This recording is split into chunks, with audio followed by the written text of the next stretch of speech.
शायद आप gall bladder के समस्या से या गॉल ब्लैडर की डिसीजेस से जूझ रहे होंगे, या फिर आपको कोई रिलेटिव जिसको गॉल स्टोन या गॉल ब्लैडर रिलेटेड प्रॉब्लम्स हो रही होंगे। मैं हूं डॉक्टर अजहर, गैस्ट्रो सर्जन और मिनिमल एक्सेस सर्जन, और मैं आज आपको बताऊंगा गॉल ब्लैडर की सर्जरी क्या होती है और सर्जरी के टाइम हमें क्या एक्सपेक्ट करना चाहिए, रिकवरी कैसी होती है, basically all the decisions which will make you help taking an informed decision about surgery. तो चलिए शुरू करते हैं। गॉल ब्लैडर सर्जरी क्या है और आपको ये क्यों जरूरी है। सबसे पहले ये जान लेंगे कि गॉल ब्लैडर क्या होता है। गॉल ब्लैडर एक छोटा सा ऑर्गन है जो आपके लिवर के नीचे की ओर होता है, जिसका मेन फंक्शन है बाइल को स्टोर करना। बाइल यानी कि कॉमन भाषा में उसको पित्त कहते हैं। बाइल एक एक्सक्रीटरी प्रोडक्ट है जो बनता है लिवर के अंदर, और लिवर से वो स्टोर होकर पित्त वाहिनी या फिर बाइल की नली में ट्रैवल करता है, और इंटेस्टाइन में जाने के पहले वो काफी देर तक अपने गॉल ब्लैडर में स्टोर होता है। Bile is very rich in cholesterol, so वो कोलेस्ट्रॉल की एक्सेस क्वांटिटी जो आपके बाइल में होती है वो गॉल ब्लैडर में स्टोर होती है। ना कि इतना ही, गॉल ब्लैडर के अंदर रहने के बाद बाइल थोड़ा कॉन्सेंट्रेट हो जाता है, यानी थोड़ा गाढ़ा हो जाता है। शायद आपको ये बात पता नहीं होगी कि दुनिया के 10 से 15% लोग अपने लाइफ टाइम में कभी ना कभी गॉल स्टोन्स डेवलप करेंगे, और ये लगभग 70 करोड़ से भी ज्यादा है पूरी दुनिया में। गॉल स्टोन्स के वजह से काफी बार बहुत सारे सिम्टम्स आ सकते हैं, जैसे कि पेन होना आपके पेट के ऊपरी हिस्से में, या फिर आपके पेट के राइट साइड के हिस्से में, या फिर खाना खाने के बाद ज्यादा आपको पेट भरा भरा महसूस होना या गैसेस होना। ये सारे लक्षण है जो आपको गॉल स्टोन डिसीजेस को दर्शा सकते हैं। और कभी कभी गॉल स्टोन जब गॉल ब्लैडर में अटक जाता है तो उसके वजह से आपको इन्फेक्शन भी हो सकता है, जिसकी वजह से आपको बुखार आ सकती है या फिर आपके ब्लड काउंट्स भी बढ़ सकते हैं। तो गॉल स्टोन की समस्याओं को रिलीव करने के लिए हम लोग एक सर्जरी करते हैं जिसको कॉमनली कहते हैं कोलेसिस्टेक्टमी या फिर gall bladder removal surgery. Gall bladder removal surgery या कोलेसिस्टेक्टमी, ये सर्जरी गॉल ब्लैडर को निकालने के लिए रहती है, और आप गॉल ब्लैडर के बिना बिल्कुल नॉर्मल लाइफ जी सकते हैं। हर साल भारत में 3 लाख से भी ज्यादा गॉल स्टोन्स या गॉल ब्लैडर की सर्जरीज परफॉर्म की जाती है, और ये एक रूटीनली डन प्रोसीजर है या काफी सेफ प्रोसीजर है। अब गॉल ब्लैडर की सर्जरी किन किन टाइप्स की होती है, तो कन्वेंशनली जो हम देखेंगे, गॉल ब्लैडर की जो सर्जरी होती थी वो कट करके की जाती थी, यानी कि ओपन सर्जरी। बट आज के जमाने में more than 95% of the gall bladder surgeries are done by laparoscopy या की होल तरीके से की जाती है। और रिसेंटली लैप्रोस्कोपी के साथ साथ रोबोटिक सर्जरी का भी इम्प्लीमेंटेशन किया जाता है for performing gall bladder surgeries. So laparoscopic surgery क्या है। लैप्रोस्कोपिक सर्जरी में हम छोटे छोटे इंसिजन्स यानी छोटे छोटे छेद आपके एब्डोमेन में करते हैं, और उसके जरिए से हम लोग ये सर्जरी परफॉर्म करते हैं। ये इतने छोटे इंसिजन्स होते हैं कि ये बाद में आपको दिखते भी नहीं कि कहाँ पे है, और उसी इंसिजन्स के जरिए से हम अपना गॉल ब्लैडर और सारे स्टोन्स भी बाहर निकाल देते हैं।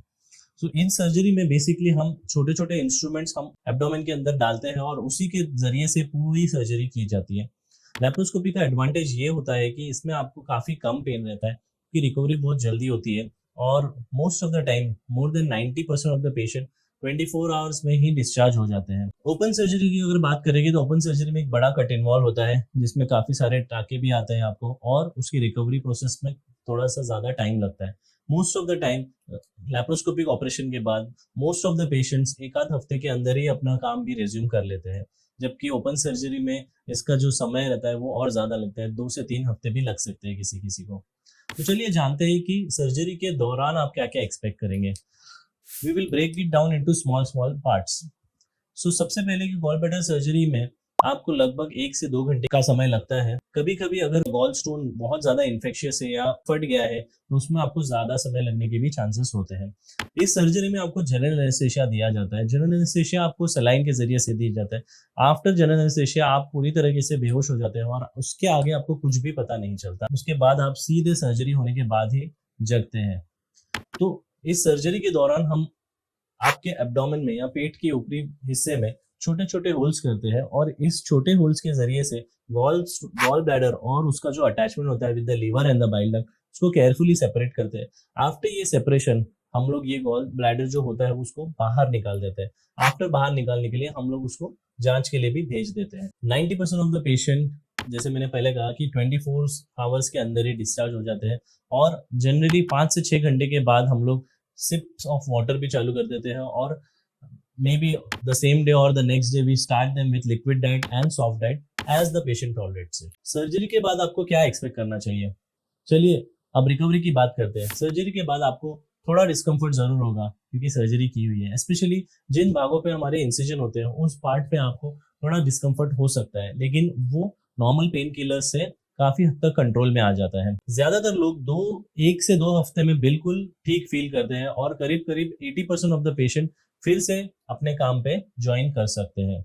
गॉल ब्लैडर की सर्जरी होने के बाद आप क्या क्या कर सकते हो? आफ्टर सर्जरी आप वॉकिंग कर सकते हो इजीली, हेल्दी डाइट आप रेज्यूम कर सकते हो, जल्द से जल्द आप चलना शुरू कर सकते हो, जिसकी वजह से आपकी एक्टिविटी और आपकी रिकवरी और भी फास्ट होती है।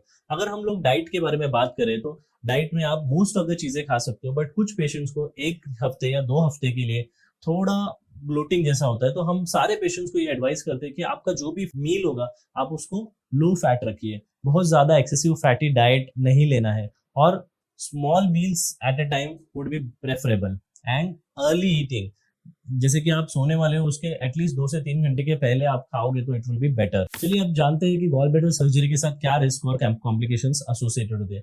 किसी भी प्रकार की सर्जरी के तरह गॉल ब्लैडर की सर्जरी के अंदर भी कोई ना कोई रिस्क इन्वॉल्व रहता है, और इन टोटलिटी ये रिस्क का जो परसेंटेज है वो लेस देन 1 to 2% होता है in experience centres and good surgeons. तो ये 1 से 2% जो रिस्क है वो क्या है? तो ये रिस्क के अंदर आता है कभी कभी बाइल डक्ट इंजरी हो सकती है, जो सबसे ज्यादा ड्रेडफुल कॉम्प्लिकेशन है जिससे सर्जन्स भी डरते हैं, सब लोग डरते हैं, वो यही है कि बाइल डक्ट की इंजरी। अगर बाइल डक्ट की इंजरी होती है तो बाइल लीक हो सकता है and can lead to many severe complications, but उसको कंट्रोल करने के लिए भी हमारे पास एक प्रोसीजर है जिसे हम कहते हैं कि ERCP या एंडोस्कोपिक पेनक्रियाटिकोग्राफी। अगर सर्जरी के बाद बुखार आना, सीवियर पेन होना या फिर जॉन्डिस होता है तो आपको तुरंत अपने सर्जन को फिर से कांटेक्ट करना चाहिए। इसके अलावा छोटे छोटे इंसिजन्स में कभी कभी कॉम्प्लिकेशंस या वुंड इन्फेक्शन होते हैं, और बहुत ही रेयरली हर्निया होने के भी चांसेस होते हैं, लेकिन ये कॉम्प्लिकेशन सिर्फ 1 से 2% लोगों के अंदर देखा गया है, और मोस्टली ओवरऑल ये जो सर्जरी है ये सर्जरी काफी सेफ रहती है। तो 97 से ज्यादा परसेंटेज जो पेशेंट्स है इनका सक्सेसफुल आउटकम होता है, एंड ये एक रिपोर्ट किया हुआ है एक मेजर पब्लिकेशन के अंदर। अगर आप गॉल ब्लैडर सर्जरी अंडरगो करने वाले हैं तो अपने सर्जन से आप क्या सवाल पूछेंगे ये बहुत जरूरी है। तो आपके सर्जन से आपको ये पूछना है कि क्या लैप्रोस्कोपी आपके केस में पॉसिबल है, आपकी रिकवरी को कितना समय लग सकता है, और आपके पर्टिकुलर केस में कोई स्पेसिफिक रिस्क है क्या।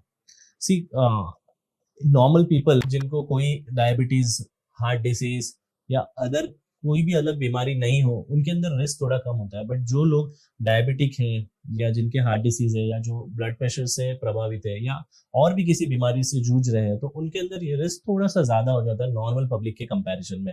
बट आपका रिस्क असेसमेंट करके ये सर्जरी की जा सकती है मोस्ट ऑफ द टाइम्स। आप एक बात याद रखिए, गॉल ब्लैडर की सर्जरी काफी सेफ सर्जरी है और ये बहुत कॉमनली परफॉर्म सर्जरी है।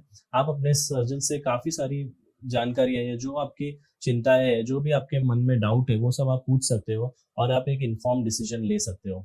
आपने सोशल मीडिया पर या फिर ये इन्फ्लुएंसर्स के चक्कर में काफी बार सुना रहेगा कि गॉल ब्लैडर सर्जरी नहीं करानी चाहिए। आप मेरा प्रीवियस वीडियो देखिए जिसमें मैंने गॉल स्टोन्स के बारे में और उसके कॉम्प्लिकेशंस के बारे में आपको काफी इन्फॉर्मेशन दी है। किसी भी अनक्वालिफाइड, नॉन एजुकेटेड इन्फ्लुएंसर की एडवाइस लेने से पहले आप अपने सर्जन की एडवाइस जरूर लीजिए, क्योंकि काफी सारे गॉल स्टोन्स के complications are very, sometimes they can lead to life threatening complications like acute severe pancreatitis also या फिर obstructive jaundice।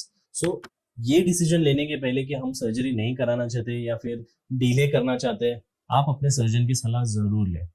किसी भी सोशल मीडिया इन्फ्लुएंसर और नॉन क्वालिफाइड लोगों की एडवाइस लेने से पहले please go and talk to your doctor और your surgeon and then make a informed choice.